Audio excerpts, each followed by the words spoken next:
오늘 하나님께서 우리에게 주신 말씀은 요한복음 17장 21절에서 24절의 말씀입니다. 자리에서 일어나셔서 한 목소리 교독하도록 하겠습니다. 오늘 우리가 읽은 이 말씀은 예수님께서 제자들과 함께 3년의 공생애를 마치시고 십자가 지시기 전날 밤에 마지막으로 서로 사랑하여라 말씀해 주시고는 제자들을 위해서 아버지 하나님께 드린 마지막 기도의 결론 부분입니다.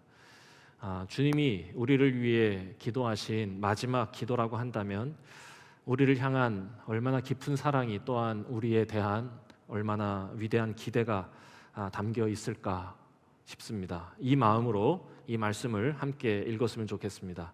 제가 먼저 받들어 읽겠습니다. 아버지여, 아버지께서 내 안에 내가 아버지 안에 있는 것 같이 그들도 다 하나가 되어 우리 안에 있게 하사 세상으로 아버지께서 나를 보내신 것을 믿게 하옵소서.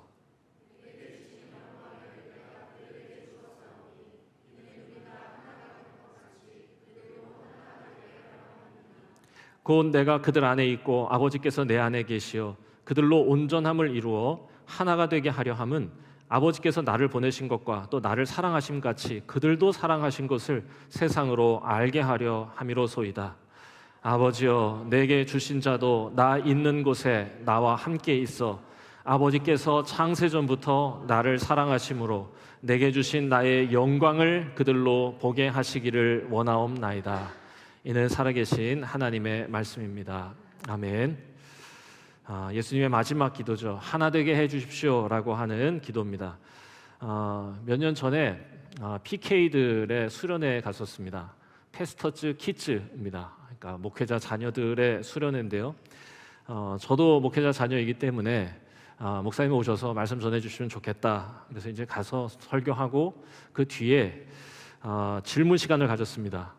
그래서 왜 나한테 질문을 하려고 그러느냐 그랬더니 뭐 질문할 사람이 없어서 그냥 목사님께 꼭 드리고 싶다. 목회자 자녀로 살아온 인생을 얘기해 달라. 뭐 이러는 거예요. 그래서 제가 답은 없는데 그래도 한번 받아보자. 기억에 남는 질문이 있습니다. 목사님, 저는 누구와 결혼해야 합니까? 그래서 그걸 왜 저한테 물어요? 라고 전 얘기했습니다. 제가 어떻게 알아요? 사랑하는 사람과 결혼하시면 됩니다 라고 얘기를 했는데 아마도 어떤 사람과 결혼해야 합니까? 라는 질문인 것 같아서 제가 이렇게 얘기했습니다. 제가 다른 건 모르겠고 여러 가지 조건이나 현상이나 이런 거 보지 말고 만약에 내가 좋아하는 사람이 나도 좋아한다면 이거는 기적 같은 일이니까 그 사람과 결혼하십시오. 내가 너무 좋아하는데 내가 좋아하는 것보다 나를 더 사랑해 주는 것 같다고 느껴지는 사람을 만난다면 그 사람의 외모, 학벌, 재산, 형편 그거 따질 일이 아닙니다. 왜냐하면 이건 매우 희박하게 우리에게 허락되는 하나님께서 주시는 선물과도 같은 일이거든요. 성경에서는 실제로 사랑을 성령님이 주시는 선물이라고 말씀해 주십니다. 실제로 그렇지 않습니까? 내가 사랑하는 사람이 나도 사랑하는 경험. 젊었을 때는 다음에 또 누가 있겠지 이렇게 생각하지만 연세 드신 분들에게 여쭤보세요. 그게 그렇게 쉬운 일이 아니에요. 만약에 그런 일이 있다면 그분과 결혼하십시오 라고 얘기했습니다. 맞습니다. 정말로 우리가 살아가면서 보면 그런 사람 만날 때가 있어요. 도대체 어디 있다가 이제 나타난 거냐며 진짜 그냥 너무 오래 만나지 않았는데도 진짜 오래 만난 친구처럼 마음이 통하는 진짜 감사한 만남이죠. 또 그런 경우도 있죠. 오래 만난 친구를 오랜만에 만난 경우 이때도 너무너무 좋죠. 이거는 나이 들어서 만난 친구가 주는 그 감정과는 전혀 다른 수준의 무언가가 있습니다. 그러니까 사람과 사람이 서로 너무 좋은 거죠. 그런 사람 만나게 되면 너무 좋아요. 그냥 무언 대화를 많이 나누지 않아도 위로를 받은 것 같고 무슨 설명할 수 없는 그런 편안함 같은 게 있고 저는 이걸 울림이라고 생각합니다. 그러니까 사람에게는 그 고유의 울림이라는 게 있다고 생각하는 거죠. 그러니까 나이 들어서 만난 친구가 그렇게 너무 좋고 그냥 마음이 통한다면 그거는 기적처럼 그 울림이 맞은 거고요. 나의 울림과 그의 울림이 맞은 거고, 오랜 친구를 만났을 때 느껴지는 그 편안함, 그 위로, 그건 오랜 시간이 만들어준 맞춰온 울림이 아닐까, 이런 생각을 해보는 겁니다. 저는 이런 현상을 제 아들이 오랜만에 사촌형을 만났을 때 보았습니다. 김태컨이라는 아들이 저에게 있는데요. 없어서 편안하게 얘기하도록 하겠습니다. 어릴 적에 굉장히 내성적이고 숫기가 없었어요.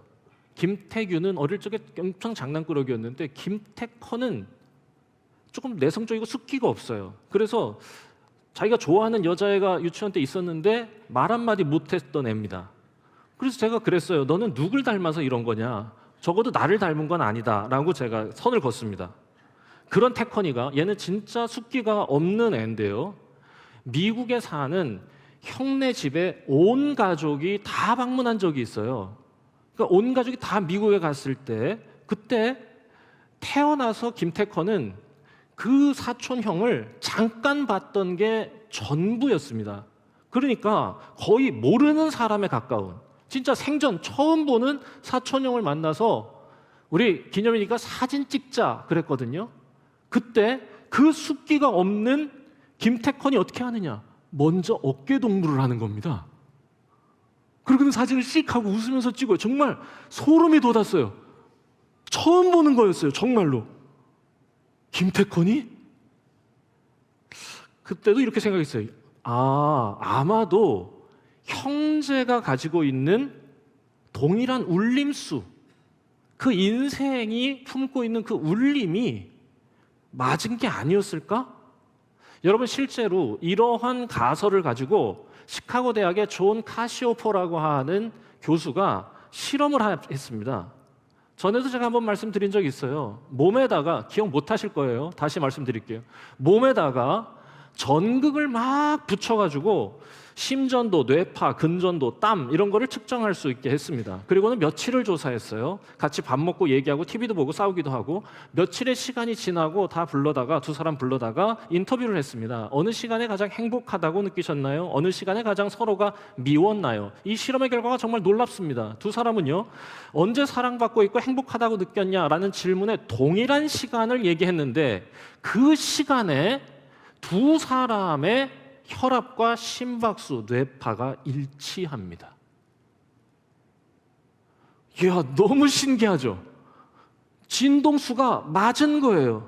그러면 언제 감정이 서로 상했냐? 진동수가 다를 때였습니다. 한 사람은 심장이 빨리 뛰고 한 사람은 심장이 늦게 뛴다거나. 다르죠? 그러면 서로 이해 못해요. 같아지죠? 다 이해되는 거죠. 여러분, 살다 보면은 잘 안 맞는 사람도 있어요. 도대체 왜 이렇게 이해가 안 되고, 저 사람 참 이해가 안 되고 참 이게 뭔가 나랑 안 맞을까? 야, 그거 보면요, 무슨 말만 해도 서운한 사람이 있어요. 그리고 무슨 말만 해도 이게 위로의 말을 해주는 것 같은데 위로가 안 되고, 이게 왜 그러는 거냐? 진동수가 맞지 않는 게 아닐까라고 이 실험의 결과로 추리해 볼 수 있는 것이죠. 저는 여기서 한 걸음 더 나가서 하나님이 우리를 그렇게 만드신 건지도 모르겠다는 생각을 갖습니다. 하나님은 우리를 고유한 진동이 있는 존재로 만드신 거죠. 인간관계를 잘하는 사람과 못하는 사람의 차이를 말하라고 한다면, 저는 바로 이 울림, 이 각자가 가지고 있는 고유의 진동수를 맞추어 가려는 사람이 있고 잘 못 맞추는 사람이 있다고 말하고 싶어요. 그러니까 인간관계를 잘하는 사람은 어떤 사람이냐? 이 진동수를 맞추어 주는 사람이 인간관계 잘하는 사람입니다. 서로의 진동수에 맞춰주는 겁니다. 느끼는 거야. 그래서 저 사람이 좀 빠르다, 그럼 나도 같이 이렇게 빨라지고, 저 사람이 좀 느리다, 그럼 나도 같이 느려지는 거죠. 그런데 이걸 못하는 사람은 어떤 사람이냐? 자기 주파수, 자기 진동수만 끝까지 고집하는 사람 있죠. 내 진동수, 이게 최고야, 이게 옳아라고 생각해서 남의 진동성에 관심도 없는 사람, 인간관계 못하는 겁니다. 여러분, 처음부터 잘 맞는 사람은 없는 것 같습니다. 저는 저희 아내하고 같이 산 지는 지금 거의 25년 됐고, 알고 지낸 지는 거진 40년 가까이 됐는데 아직도 맞춰가고 있어요. 아직도 잘 안 맞아. 잘 맞아요. 아, 진동이 있구나. 몸에도 진동이 있고 마음에도 진동이 있는 거구나. 여기서 제가 조금 더 생각해 봤어요. 물리적 세계에도 비슷한 현상이 있습니다. 그러니까 저는 이걸 감히 하나님이 이 세상을 창조하신 창조의 원리라고 말하고 싶을 정도예요. 진동수라는 거예요. 이거 제 개인의 주장이니까 너무 진지하게 받지는 마십시오. 하나님의 말씀은 아닙니다. 그런데 이런 것 같다고 우겨봅니다. 유리잔이 손도 대지 않았는데 팡 하고 깨지는 현상 한 번씩은 보셨을 겁니다. 유리잔의 공명수와 유리잔을 통과하는 소리의 진동수가 맞았을 때 공격을 받지 않았는데도 유리잔은 흐물흐물해지다가 갑자기 어느 순간 팡 하고 깨지는 거죠. 유리만 그런 게 아니에요. 1940년에 워싱턴주의 타코마 다리가 쾅 하고 무너집니다. 아무 공격도 받지 않았는데 콘크리트로 만든 다리가요 막 엿가락처럼 휩니다. 여러분, 지금도 유튜브에 타코마 다리라고 치시면 나오고요. 이게 얼마나 충격적인 사건이었는지 유체역학 교과서에 전부 다 실릴 정도였고요. 최근에는 우리 카이스트에서도 슈퍼컴퓨터를 가지고 이거를 다시 한번 재현해보는 실험을 해보기도 했습니다. 여전히 왜 무너졌는지는 거의 미스테리에 가깝습니다. 그런데 잘 알려진 주장에 따르면 그 다리 밑을 지나가던 바람의 진동수와 후 하는 진동수와 그 다리, 콘크리트 다리가 가진 진동수가 맞은 거예요. 유리잔이 깨지는 것처럼 다리가 깨진 거죠. 여전히 아직도 이거는 논란의 대상이긴 합니다. 하지만 정말로 그게 일치하면서 이게 무너졌을 수도 있겠다. 그러니까 생각이 어디까지 가겠어요? 여리고성까지 갔습니다. 여리고성도 이렇게 무너질 수 있겠다. 실은 저는 여러분이 아시다시피 성경을 과학적으로 증명하려고 하는 모든 시도들을 불편하게 생각하는 목사입니다. 왜냐하면 성경은 과학으로 증명되면 그건 믿을만하고 과학으로 증명되지 않으면 믿을만하지 않은 게 아니니까, 과학으로 증명해야 하는 게 성경이 아니니까 굳이 성경을 과학적으로 증명하려고 하는 모든 시도들이 좀 불편한데 요거는 조금 해보도록 하겠습니다. 아니, 왜냐하면 이게 여리고성은 이게 어떻게 무너졌느냐, 싸워서 무너진 게 아니에요. 그냥 무너졌잖아요. 우리 너무 잘 알잖아요. 그냥 하루에 한 바퀴씩 돌다가 7째 날에 내가 사인 주면은 하고 소리를 지르는데 이랬더니 무너졌다. 그러니까 뭐라? 그렇게 정말로 여리고가 무너진다고?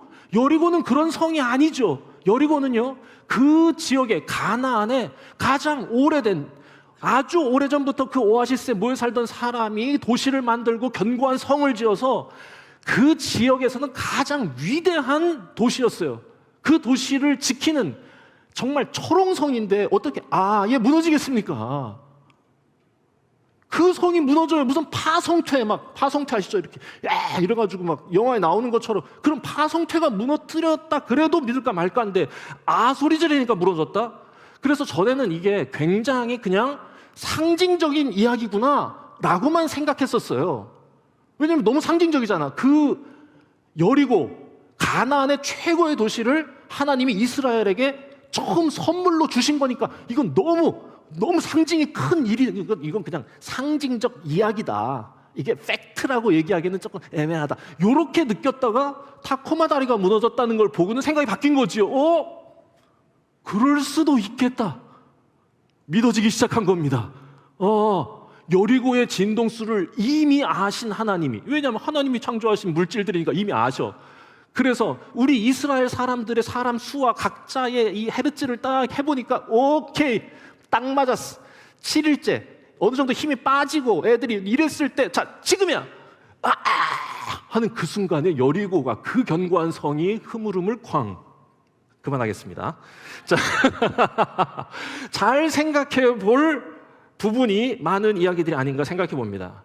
진동수를 맞출 때, 공, 진, 울림을 맞출 때 공, 명 하면 단단한 것이 깨지고 우리를 사로잡았던 것들이 부서지는 일이 일어난다는 거죠.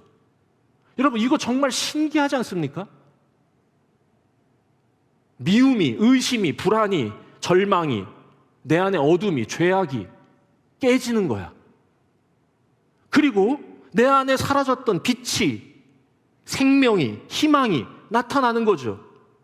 사람과 사람 사이에 울림이 맞으면 서먹했던 관계를 만들었던 그 얼음이 깨지고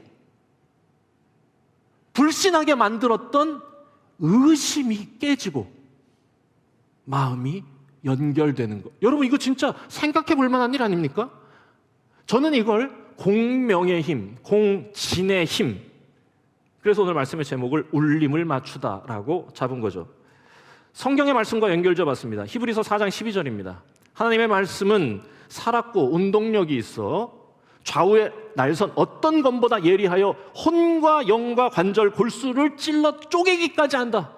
말씀은 우리의 혼과 영과 골수를, 아멘입니다. 말씀의 진동수와 만약에 나의 생각의 진동수가 맞으면 어떤 일이 벌어지냐? 아니. 그게 맞으면이 아니라 말씀의 진동수에 나의 생각을 맞추면, 그 말씀은 예리한 검과 같아서 우리를 사로잡고 있던 어둠의 생각들을 쪼개고도 남는다. 너무 은혜가 되는 거예요. 정말로 아멘입니다. 말씀과 울림이 맞게 되면 우리의 생각을 감찰하시는 그분의 역사가 우리 안에 시작된다, 일어난다, 그것입니다. 내 안에 욕망이, 절망이, 슬픔이, 죄악이 깨뜨려지고 사라지고 내 안에 무언가 다시 새롭게 꽃피기 시작한다는 거죠. 하나님께서 말씀으로 이 세상을 창조하실 때 나타났던, 이 세상을 그래서 빛나게 했던 아름다운 것들, 질서, 사랑, 조화, 평화, 자유, 그게, 그 아름다움이 살아나기 시작한다. 여러분, 신앙인으로 산다는 건 저는 그래서 진동을 맞추며 살아가는 것이라 생각하고 다짐해 봅니다. 내가 맞추며 살아가는 게, 그게 신앙인의 삶입니다.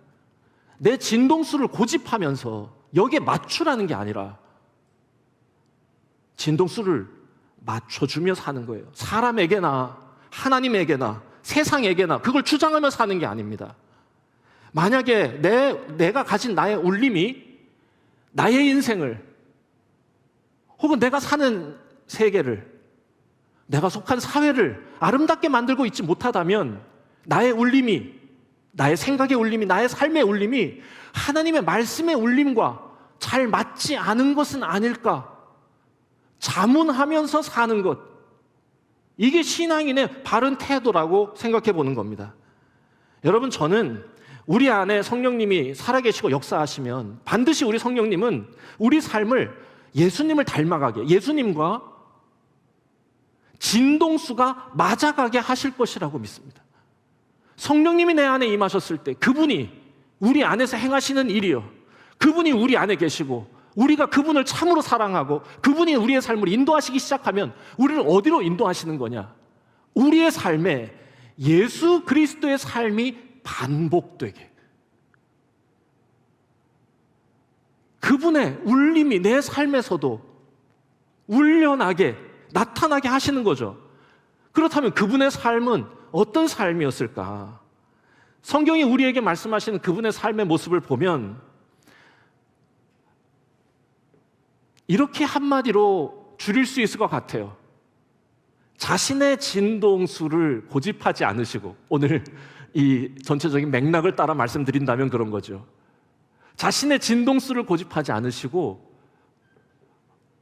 우리의 진동수에 맞춰주신 분, 이게 주님이 우리에게 보여주신 삶을 정의하는 겁니다. 그분은 근본 하나님과 본체시나 동등됨을 취할 것을 여기지 아니하시고 우리와 같이 되셨다. 진동수를 맞춰주신 분이죠. 아니 실제로 우리 예수님은 가시는 곳마다 울림수를 맞춰주셨어요. 아니 우리 주님은 그럼 왜 이 땅에 오셔서 우리의 진동수를 맞춰주신 것이냐? 오늘 우리가 읽은 히브리서 4장 12절의 말씀에 따르면 그 진동수가 맞을 때 어떤 일이 일어납니까? 어둠이, 죄악이, 질병이 깨지는 것이다. 우리 안에 어둠을 깨뜨리시고 우리 안에 생명을, 빛을, 영광을 만들어주시기 위한 것. 그래서 우리와 같은 연약한 몸으로 오신 거고 이 땅에 오셔서 우리와 눈을 마주치고 우리와 함께 호흡해 주신 것이다. 그러니까 그분의 영이 우리 안에 오셔서 인도하시면 어떤 일이 벌어지냐? 그분의 삶을, 그분의 진동수를 닮아가게 하시겠죠. 주님은 이 땅에 오셔서 가난한 사람들과 식사하기를 즐겨 하셨잖아요. 항상 그들과 이야기하셨고 그들의 눈을 마주하고 아픈 사람, 병자들 친히 찾아가셔서 손 만져주시면서 너희가 뭘 원하냐? 제가 낫기를 원합니다. 내가 더 낫기를 원한다 라고 하셨어요. 항상 그렇게 말씀하세요. 이게 뭐냐? 울림을 맞춰주시는 겁니다. 그 환자와 아픈 자와 가난한 자와 울림을 맞춰주시던 분. 나사로가 죽었을 때 마르다 마리아가 막 울고 있었습니다. 그때 그 마르다 마리아를 보고 우리 예수님은 뭐라고 하시냐? 야, 내가 왔는데 왜 울고 그러냐? 아이고 참나, 얘네들 아주 유별나네 라고 하지 않으시고 그냥 같이 울어주십니다. 울림을 맞춰주시는 거죠. 그래요, 우리 주님은 그러신 분이야. 이게 그분의 삶이죠. 그러니까 그분을 모시고 사는 사람, 그분을 사랑하는 사람이라면, 그 주님을 내 주인이라 고백하는 사람이라면 어떤 삶이 나타나겠나? 그분과 같은, 그분의 일을 감당하는 일이 당연하지 않겠습니까? 다메섹으로 예수 믿는 사람 잡으러 가던 바울 아시죠? 그 바울이요, 다메섹으로 가다가 예수님을 만났는데 이 바울은 그날 이후 삶이 완전히 달라진 사람이죠. 예수님과 동행하는 삶으로 바뀝니다. 완전히 삶의 모습이 바뀌어요. 그의 삶을 한마디로 축약하는 구절, 고린도전서 9장 19절입니다. 내가 모든 사람에게 자유로우나 내가 스스로 모든 사람에게 종이 된 것은 더 많은 사람을 얻고자 함이라. 나는 모든 사람에게 자유롭지만 나는 스스로 모든 사람의 종이 되었다. 율법이 없는 자에게는 율법이 없는 자처럼, 율법이 있는 자에게는 있는 자처럼, 할례 받은 자에게는 할례 받은 자처럼, 할례 받지 않은 사람에게는 할례 받지 않은 것처럼 나는 모든 사람의 모든 것이 되었다. 이렇게 고백하는 게 고린도전서 9장이거든요. 무슨 말입니까? 울림을 맞추었다. 그리고는 이렇게 얘기합니다. 내가 그리스도를 본받은 것 같이 너희는 나를 본받는 자 되라. 여러분, 바울은요, 자기의 울림을 주장하며 사는 게 아니라 다른 사람에게 자신을 맞추면서 살아갔습니다. 다른 사람과 공진하고 공명하려 하였던 것입니다. 저는 아까 우리가 마지막 찬양으로 낮은 곳으로,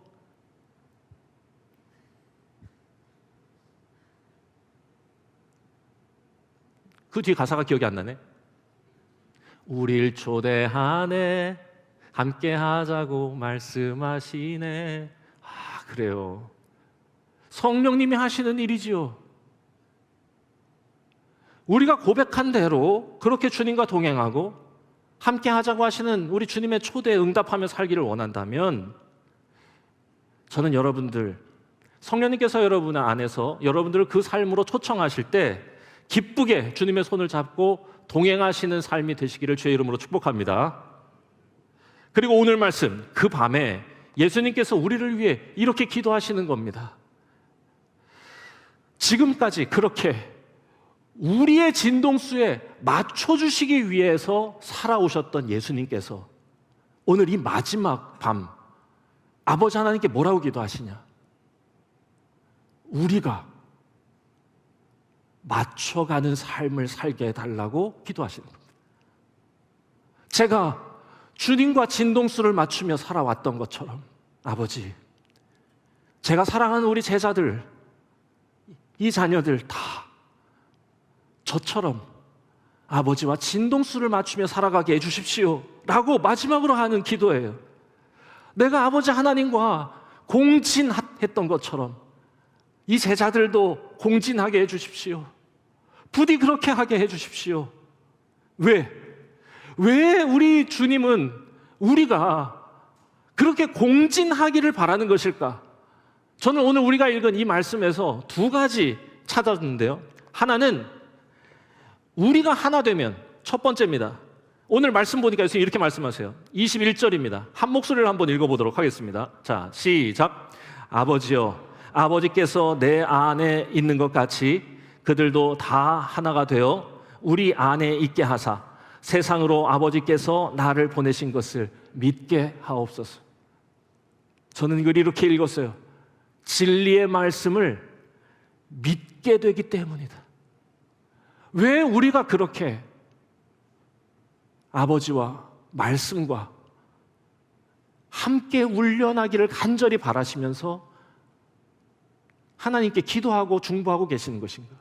우리가 그렇게 공진할 때야 비로소 하나님의 말씀이 참으로 진리라는 것을 믿게 되기 때문이라는 거예요. 믿게 하여 주십시오. 여러분, 성령님께서 우리 안에 거하시는 증거가 뭡니까? 과거에는 성령님이 임하실 때 나타나는 현상에만 집중했던 것 같습니다. 예언한다거나 방언한다거나 입신한다거나 성령 춤을 춘다거나 예언한다거나 다양한 형상들이 있었죠. 그래서 그 현상들이 너무 놀랍고 신비하니까 거기에 집중해 왔던 것이 사실이죠. 물론 그걸 제가 부정하고 싶지는 않지만 저는 그것은 성령님께서 이곳에 함께 하셨다는 흔적일 수는 있으나 하나님이 우리 안에 계시다는 증거가 될 수는 없다고 생각합니다. 성령님이 우리 안에 계신 유일한 증거는 예수님이 말씀하시는 걸 보면, 우리는 오늘 17장을 읽었는데 16장에서 예수님은 성령의 일이 무엇인지를 설명해 주고 계세요. 자세하게. 뭐라고 말씀하시냐? 하나님의 일을 생각하게 되고 예수님을 닮아가게 된다는 거예요. 그게 성령의 일이라는 겁니다. 그렇지요. 만약에 여러분 마음 가운데에 예수 그리스도를 닮아가고 싶다는 마음이 일어나기 시작했다면 그건 성령님께서 여러분 안에 살아계시고 역사하신다는 증거일 겁니다. 그리고 여러분의 마음을 바꾸셔서 예수님의 마음을 갖게 하신다면, 자기를 위해 살아가는 마음을 부끄럽게 하시고 이웃과 하나님을 위하여 살아가는 마음이 내 안에 심겨지고 내 가슴을 뛰게 하기를 시작하게 하신다면, 그거야말로 성령님이 우리 안에 계시다는 가장 확실한 증거겠죠. 하나님 나라의 이야기에 가슴이 뛰고 눈물이 나고 기도할 때마다 하나님 나라가 내 입에서 나오기 시작한다면 그것이 가장 분명한 증거겠죠. 우리가 그렇게 되면 정말로 성령님이 내 안에 계시고 그분의 울림이 나의 삶의 울림을 함께 진동하게 만들어주시기 시작하면, 그래야, 그제야 하나님의 말씀이 참으로 진리라는 걸 믿게 되는 겁니다. 정말로 우리가 그렇게 하나님의 말씀과 진동을 맞추어서 오늘 말씀처럼 더 크고 더 단단하고 더 견고한 믿음의 사람들이 되기를 간절히 소망합니다. 그리고 마지막 두 번째 이유, 예수님께서 우리 하나님과 말씀과 하나 되기를 원하시는 이유, 하나가 되면 예수님과 함께 영광을 누리게 되기 때문이랍니다. 22절에서 24절입니다. 길어서 제가 빠르게 읽도록 하겠습니다. 22절, 예수님께 하나님이 주신 영광을 하나님은 우리에게도 주셨다. 이는 우리도 하나 되게 하려 합니다. 23절. 아버지께서 내 안에 계신 것처럼 그들 안에도 계심을 세상이 알게 하려 하기 위함이다. 24절. 나의 사람들도, 아버지, 나를 믿는 사람들도 아버지의 영광을 누리게 하여 주옵소서. 내가 아버지 하나님 안에서 영광을 누렸던 것처럼 이 제자들도, 주를 믿는 모든 성도들도 이 영광을 누리게 하여 주옵소서. 내가 주님 안에 하나 된 것처럼 이들도 하나 되게 하여 주셔서 세상이 이들이 나의 자녀임을 알게 해주시고, 아들인 제가 주님 안에서, 아버지 안에서 누렸던 이 영광을 이 자녀들 모두가 누리게 하여 주십시오. 여러분, 예수님께서 이 땅에 오신 목적이 이것 아닙니까? 우리가 이 땅에서 살아가는 동안 사라질 것들, 바람 불면 훅 하고 먼지처럼 날아갈 것들에 마음 빡개며 살아가지 않고, 이 세상을 창조하시고 영원부터 영원까지 우리를 다스리시는 그 하나님의 영광을 우리가 이 땅에서 살아가면서 발견하고 마침내 그 영광을 영원토록 누리게 하시기 위함입니다. 여러분, 이게 정말로 주님이 이 땅에 오셔서 우리에게 길을 보여주시고 우리를 초청하시고 영으로 우리에게 다시 찾아오시고 마음의 문을 두드리시는 이유가 아니겠습니까? 우리가 정말로 예수 그리스도와 하나 되면, 그분과 울림을 맞추고 진동을 맞추면 우리 이 작은 인생이, 이 모자란 인생이 욕망의 진동에 따라 살지 아니하고 욕심의 울림에 맞춰 사는 게 아니라 세상을 창조하시던 하나님의 그 말씀의 진동을 기뻐하고 그 진동에 맞춰가며 사는, 성령의 다스림을 받아 주님을 뜨겁게 사랑하는 마음으로 그 길 따라 살아가게 하시고, 그러면 마침내 우리 안에 무슨 일이 일어나는 거냐? 그리스도께서 영광을 누리신 것처럼 우리의 삶에도 그 영광이 풍성하게 경험되어진다. 이렇게 말씀하시는 것 아닙니까? 아버지 하나님, 부디 이 제자들이 이와 같은 영광을 누리게 하여 주십시오. 간절히 말씀하시는 거예요. 간절히. 로마서 6장 5절. 만일 우리가 그의 죽으심을 본받아 연합한 자가 되었으면 또한 그의 부활을 본받아 연합한 자가 되리라. 우리 주님과 울림을 맞추게 되면 부활의 영광을 누리게 될 것이다. 8장 11절. 예수를 죽은 자 가운데서 살리신 이의 영이 우리 안에 거하시면, 성령님이 우리 안에 오시면 그분은 우리의 마음을 바꾸시고 우리의 인생의 울림을 바꾸어 주셔서 하나님의 말씀과 맞춰지게, 하나님의 진리와 진동하게 하신다. 그러면 우리 죽을 몸도 살리신다. 말씀 정리하겠습니다. 여러분, 하나님은 우리를 고유의 진동수를 가진 존재로 만드신 것 같습니다. 아니, 저는 그렇게 믿을랍니다. 세상을 그렇게 만드신 것처럼 우리 하나님은 제 인생도 그렇게 빚으셔서 저의 울림이 주님의 울림과 맞기를 그토록 애타게 찾으신다 믿으며 살겠습니다. 저는 저의 진동수가 뭔지 잘 모릅니다. 그러나 우리 주님은 너무 잘 아시죠. 주님은 자신의 진동수가 무엇인지 하나님의 말씀, 완전한 계시를 통해 우리에게 말씀해 주시고 보여주셨어요. 내 진동수가 무엇인지를 살피고 찾아가는 그 삶을 넘어서 주님의 삶이, 그 진동수가 무엇인지를 찾아가고 탐구하는 삶이 훨씬 더 귀하고 위대하다 믿습니다. 그리고 그렇게 그 울림수에 맞추며 살아갈 때 우리 주님은 우리에게 전에는 알지 못하는 위대한 영광을 누리게 하실 것이고, 전에는 없었던 더 크고 견고하고 단단한 믿음의 길에 들어서게 하실 것이다, 얘기하고 계신 겁니다. 그래서 말씀을 배울 때마다, 말씀을 묵상할 때마다, 주님께 기도할 때마다 오늘 이 예수님의 기도를 기억하면서 이렇게 기도하려고 그럽니다. 주님과 울림을 맞추게 해주십시오. 진동을 맞추며 살게 해주십시오. 내가 만나는 사람들에게 내 진동만 고집하지 않게 하시고 주님이 그렇게 사셨던 것처럼 진동을 맞추어가는 사랑의 삶을 살게 해주십시오. 그래서 마침내 주님의 진리의 말씀이 더 깊이 믿어지는 믿음의 사람 되게 해주십시오. 그리고 그 믿음으로 말미암아 마침내 영광에 이르는 하나님의 자녀 되게 해주십시오. 기도하겠습니다.